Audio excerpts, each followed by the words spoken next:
रामचंद्र श्रृंखला किताब 2 सीता मिथिला की योद्धा। लेखक अमीश त्रिपाठी, अनुवादक उर्मिला गुप्ता। अध्याय 24। सीता मधुकर निवास की सीढ़ियां एक बार में तीन तीन फलांगती हुई दौड़ रही थी। पथराए चेहरे वाली समीची भी उनके पीछे ही थी। उन्हें जल्द से जल्द छत पर पहुंचना था। इतनी दूर से भी वो लंका के शिविरों पर हुए विनाश को देख सकती थी। हजारों सैनिक जमीन पर गिरे पड़े थे, मौत की तरह खामोश। हरि वाष्प का दैत्याकार बादल लकवा मारे उन लंका के सैनिकों को अपने आगोश में ले रहा था। हवा में कोई फुसफुसाहट नहीं थी। इंसान खामोशी से पड़े थे, जानवर भी। पक्षियों ने चहचहाना भी बंद कर दिया था। वृक्ष भी नहीं हिल रहे थे, यहाँ तक कि हवा भी मर चुकी थी। सब उस विनाशकारी हथियार के असर में थे जो अभी कुछ देर पहले चला था। बस एक ही आवाज़ थी, किसी भयानक सांप के हिसहिसाने की आवाज़। ये वो आवाज़ थी जो उस हरी वाष्प से निकल रही थी, बीच बीच में हो रहे छोटे विस्फोटों के साथ। सीता ने डर से अपना रुद्राक्ष पकड़ लिया। प्रभु रुद्र, रहम करो। उन्होंने बीच में खड़े हुए अरिष्टनेमि और विश्वामित्र को देखा। वह दौड़कर उनके पास गई। किसने चलाया? सीता ने पूछा। अरिष्टनेमि सिर झुकाकर एक और हट गए और राम सीता की आंखों में आगे आए। सिर्फ उनके पति के हाथ में ही धनुष था। विश्वामित्र ने राम पर दबाव डालकर उनसे असुरास्त्र चलवा ही लिया था और इस तरह प्रभु रुद्र का नियम टूट गया था। अपने पति की ओर दौड़कर जाती हुई सीता जोर से चिल्लाई। उन्हें आता देख विश्वामित्र मुस्कुराए। सीता, अब सब नियंत्रण में है। रावण की फौज खत्म हो चुकी है। मिथिला अब सुरक्षित है। सीता ने क्रोध से विश्वामित्र को देखा। गुस्से से उनके मुंह से शब्द नहीं निकल पा रहे थे। सीता ने सीधा राम के पास जाकर उन्हें बाहों में भर लिया। स्तब्ध राम का धनुष उनके हाथों से छूट गया। उन्होंने कभी सीता को गले नहीं लगाया था, अभी तक नहीं। सीता ने उन्हें कसकर पकड़ लिया। वो राम के दिल की धड़कन को बढ़ते हुए महसूस कर पा रही थी, लेकिन उनके हाथ नीचे ही थे। उन्होंने पलटकर सीता को गले नहीं लगाया। सीता ने अपना सिर पीछे करके सीधे राम की खाली आंखों में झांका। अपराध बोध ने उन्हें जकड़ लिया। वह जानती थी कि राम से यह अपराध जबरन कराया गया होगा। उनके प्यार के लिए, नैतिक मूल्य और कर्तव्यों का हवाला देकर, जिससे उन्हें अपनी पत्नी और उसकी प्रजा की जिंदगी बचाने के लिए यह कदम उठाना पड़ा होगा। उन्होंने राम को पकड़कर उनकी खाली आंखों में झांका। उनके चेहरे पर चिंता की लकीरें थी। मैं आपके साथ हूँ राम। राम खामोश थे, लेकिन उनके भाव बदल गए थे। अब उनकी आंखों में खालीपन नहीं था, बल्कि उनमें कोई ख्वाब सा था, मानो वो दूसरी ही दुनिया में खो गए थे। प्रभु रुद्र, इनकी मदद करने की मुझे हिम्मत देना, इस प्रभावशाली इंसान को सहारा देने की, मेरे कारण जो इन्हें दुख पहुंचा है उससे उबरने की। सीता ने मजबूती से राम को बाहों में भर रखा था। राम, मैं आपके साथ हूँ। हम एक साथ हालत का सामना करेंगे। राम ने अपनी आंखें बंद की। उन्होंने भी सीता के गिर्द अपनी बाहें डाल दी। उन्होंने अपना सिर सीता के कंधों पर रख दिया। वो उनकी आह निकलते महसूस कर सकती थी, मानो उन्होंने शरण पा ली थी अपने उपवन में। सीता ने अपने पति के कंधों से परे विश्वामित्र को देखा। उनकी आंखों में गुस्सा था, जैसे देवी माँ प्रचंड रोष में हो। विश्वामित्र की नज़रें बेदर्दी उन्हीं को देख रही थी। एक तेज आवाज़ ने उन सबका ध्यान भंग किया। सभी ने मिथिला की दीवारों के पार देखा। रावण का पुष्पक विमान गरज रहा था। उसकी बड़ी बड़ी पंखुड़ियाँ घूमने लगी थी। पल भर में उसने गति पकड़कर उड़ान भरी। बढ़ती आवाज़ के साथ जमीन से ऊपर उठता हुआ पुष्पक विमान मिथिला से दूर, उस विनाश से दूर, आसमान में निकल गया। मिथिला से दूर, असुरास्त्र के उस विनाश से दूर। रावण बच गया था। रावण भाग निकला था। बाद का दिन नगर के बाहर एक जुगाड़ू अयुरालय बनाने में गुजर गया। लंका के सिपाहियों को बड़े बड़े शिविर में लाया गया। मलयपुत्र मिथिला के चिकित्सकों को उस घातक हथियार के दुष्परिणाम से निपटने के लिए प्रशिक्षित कर रहे थे। उन्हें तब तक जीवित रखना जरूरी था जब तक कि उनका ये सुन्नपन स्वाभाविक रूप से न खत्म हो। इसमें कुछ दिन या कुछ सप्ताह भी लग सकते थे। उनमें से कुछ कभी होश में नहीं आने वाले थे और हमेशा के लिए गहरी नींद में चले जाने वाले थे। सीता अपने कार्यालय में बैठकर अयोध्या जाने से पहले मिथिला के कुछ जरूरी प्रशासनिक काम निपटा रही थी। बहुत कुछ संभालना था और समीची से बात करने का भी कोई फायदा नहीं निकल रहा था। उनकी पुलिस और शिष्टाचार सुरक्षा अधिकारी वहां खड़ी पत्ते की तरह कांप रही थी। सीता ने अपने दोस्त को कभी इतने घबराए हुए नहीं देखा था। वो सच में डरी हुई थी। चिंता मत करो समीची, मैं राम को बचा लूँगी। उन्हें कुछ नहीं होगा, उन्हें सज़ा नहीं होगी। समीची ने अपना सिर हिलाया। उसके मन में कुछ और ही चल रहा था। उसने लड़खड़ाती आवाज़ में कुछ कहा, प्रभु रावण बच गए, लंकावासी वापस आएंगे। मिथिला आप में खत्म हो। पागल मत बनो, कुछ नहीं होगा। लंकावासियों को सबक सिखा दिया गया है जिसे वो जल्दी नहीं भूल पाएंगे। वो याद रखेंगे, वो हमेशा याद। अयोध्या, करछप, चिलिका। सीता ने समीची के कंधे पकड़े और जोर से कहा, खुद को संभालो, तुम्हें हो क्या गया है? कुछ नहीं होगा। समीची खामोश हो गई। उसने अपने हाथ प्रार्थना में जोड़े, विनती करते हुए। वो जानती थी उसे क्या करना था। वो दया की भीख मांगेगी सच्चे ईश्वर से। सीता ने समीची को घूर कर सिर हिलाया, निराशा से। उन्होंने अपने पिता जनक के शासन में मिथिला की जिम्मेदारी समीची को सौंपने का निर्णय लिया था, लेकिन अब वो सोच रही थी कि क्या समीची इस अतिरिक्त कार्यभार को संभाल भी पाएगी। उन्होंने इससे पहले अपनी दोस्त को इतना परेशान नहीं देखा था। अरिष्टनेमी जी, कृपया मुझसे ये मत करवाइए, कुशध्वज गिड़गिड़ाए। अरिष्टनेमी मिथिला के महल के उस कक्ष में थे जिसमें शंकष्या के राजा कुशध्वज को ठहराया गया था। आपको ये करना ही होगा, अरिष्टनेमी ने खतरनाक विनम्रता से कहा। उनकी आवाज़ की दृढ़ता अनसुनी नहीं की जा सकती थी। हम जानते हैं कि क्या हुआ था, रावण यहाँ कैसे आया। कुशध्वज ने मुश्किल से थूक निकला। मिथिला सभी ज्ञानी जनों को प्रिय है, अरिष्टनेमी ने कहा। हम इसे तबाह नहीं होने देंगे। आपको अपने किए का भुगतान करना ही होगा। लेकिन अगर मैंने इस घोषणा पर हस्ताक्षर किए तो रावण के हत्यारे मेरे पीछे पड़ जाएंगे। अगर आपने नहीं किए तो हम आपके पीछे पड़ जाएंगे, अरिष्टनेमी ने और नज़दीक आते हुए कहा। उनकी आंखों से कठोरता झलक रही थी। मुझ पर भरोसा करिए, हम मौत को और दर्दनाक बना देंगे। अरिष्टनेमी जी बस। अरिष्टनेमी ने शंकष्या के शाही मुहर उठाई और उसे घोषणा पत्र पर लगा दिया। हो गया। कुशध्वज अपने आसन पर ढह गए। वो पसीने से तर थे।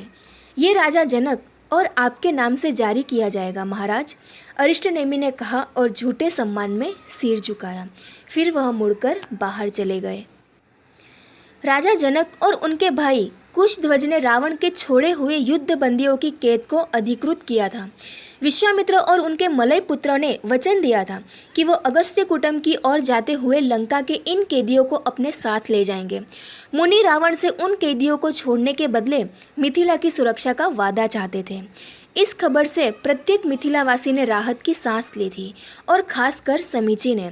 वो लंका के राक्षस राजा रावण से बहुत डरे हुए थे, लेकिन अब ये जानकर कि मलय पुत्र लंका से उनकी सुरक्षा सुनिश्चित करवा देंगे, वो सहज हो गए थे।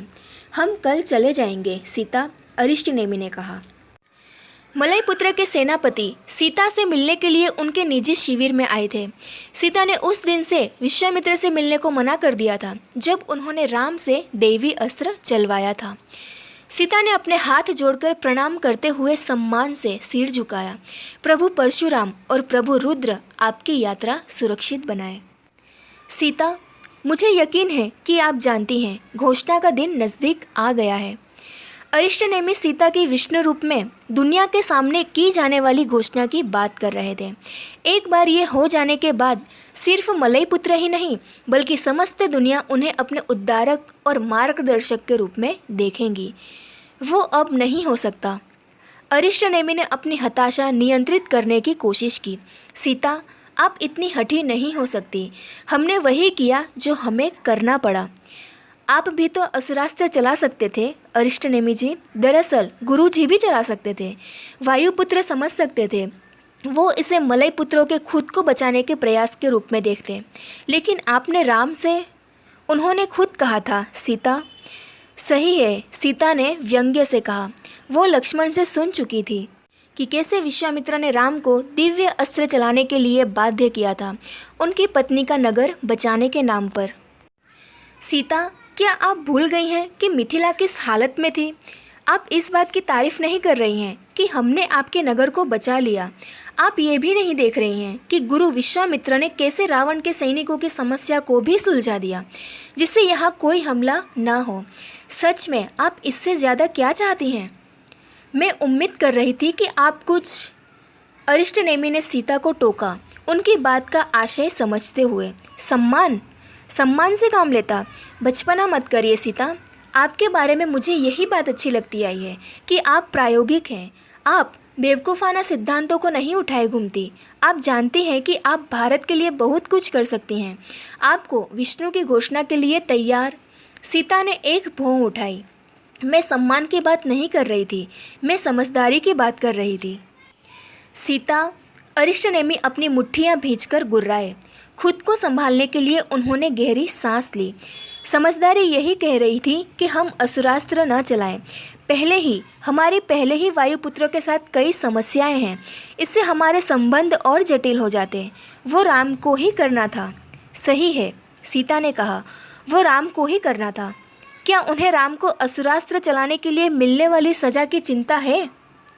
राम को निर्वासित नहीं किया जाएगा सीता। असुरास्त्र व्यापक विनाश का हथियार नहीं है।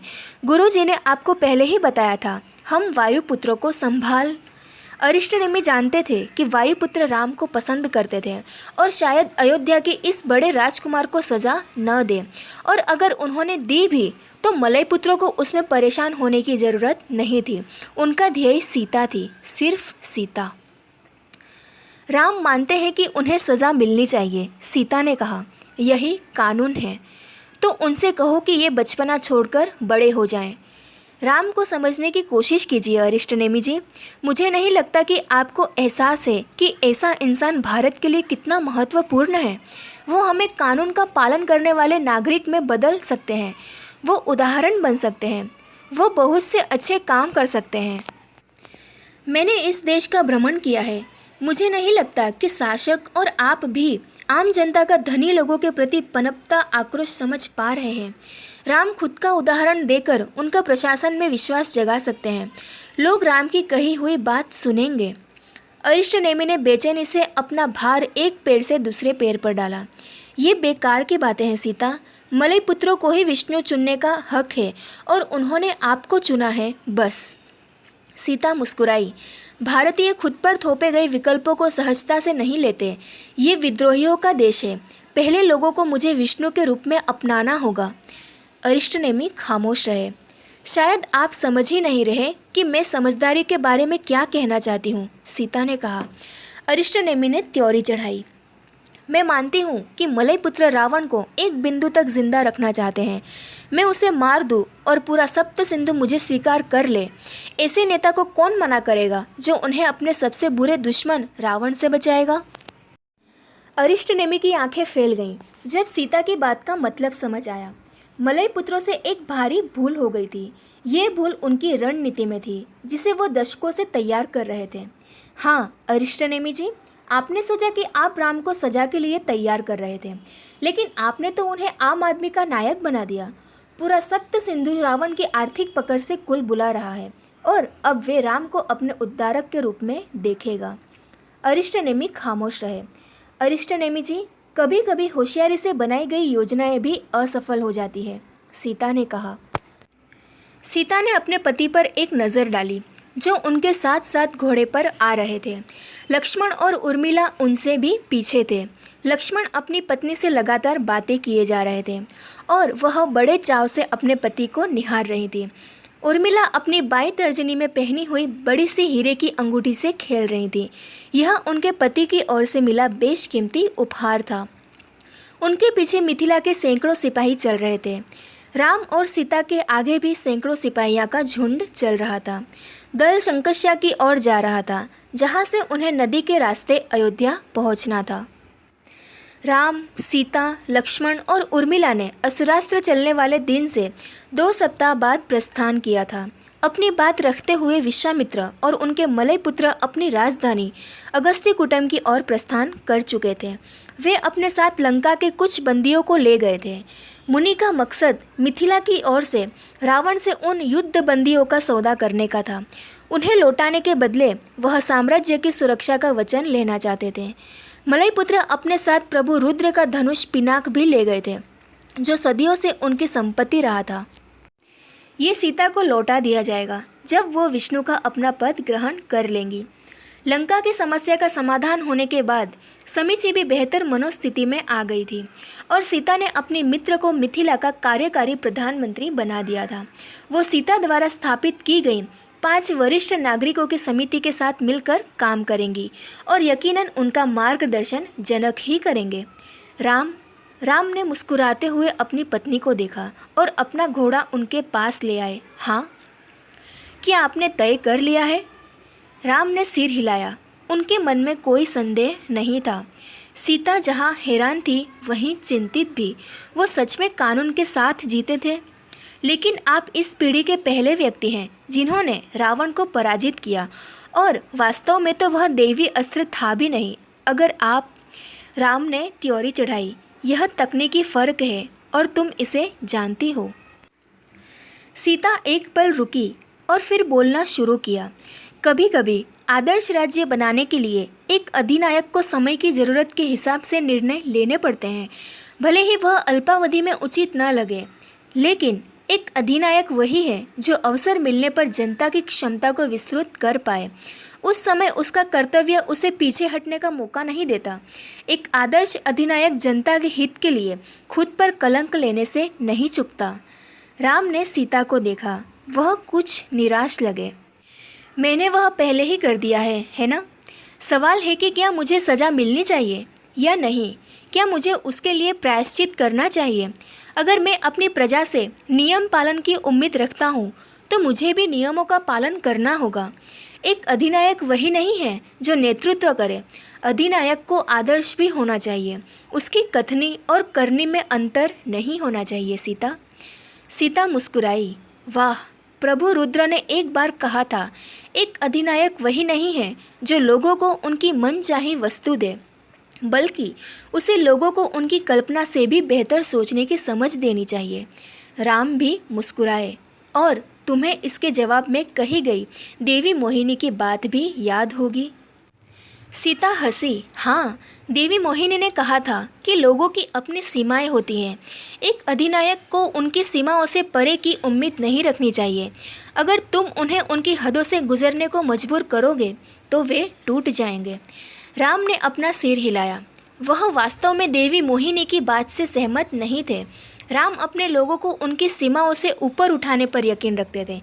तभी एक आदर्श समाज का निर्माण किया जा सकता था। लेकिन उन्होंने अपनी असहमति को लेकर आवाज़ नहीं उठाई थी। वह जानते थे कि सीता देवी मोहिनी का बहुत सम्मान करती थी। क्या आपने सोच लिया है सप्त सिंधु की सीमाओं से परे 14 साल रहने की सज़ा? सीता ने मुख्य चर्चा पर लौटते हुए गंभीरता से राम को देखते हुए पूछा। राम ने सिर हिलाया। मैंने प्रभु रुद्र का नियम तोड़ा है और यह उसकी तयशुदा सज़ा है। इससे कोई फ़र्क नहीं पड़ता कि वायुपुत्र मुझे सज़ा देंगे या नहीं।